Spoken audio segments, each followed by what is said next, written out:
A chair. Let's talk. What are you grateful for today? I'm grateful to be alive, to breathe, inhale, exhale. Not very many people have been able to do that today. So the fact that I can do that, I am grateful for life. What fear is holding you back and why?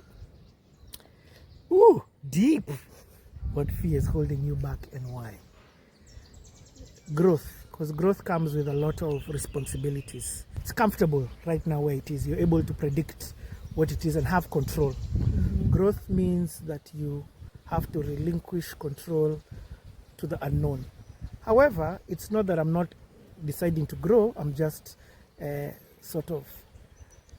in it scared. Let me say that. Yes, Awesome. I'm in it scared. Awesome. What's your definition of success and how do your actions align with it? Easy. That's an easy one for me. Success for me is obedience to God.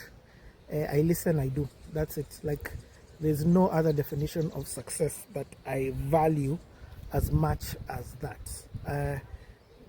And I always sort of think of Jesus dying on the cross and going through his checklist and thinking about, oh, have I done what it is I'm supposed to do in his life? And then he remembers this one thing that he didn't do. And the Bible says, in order to complete the scriptures, Jesus said, I am fasting. Anyway, all to say that Jesus is to the point where he knew where he was going next. So I want my rewards, God. And in order for me to get my rewards, I need to finish the assignment and hear well done and say the words, job done.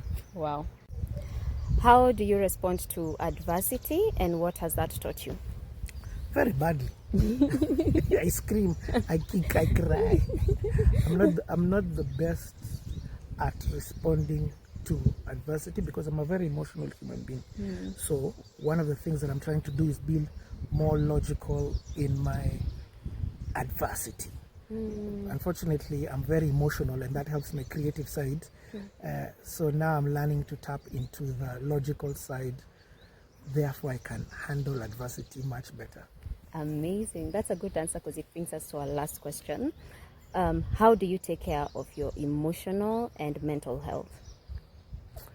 I just make sure that I'm in purpose.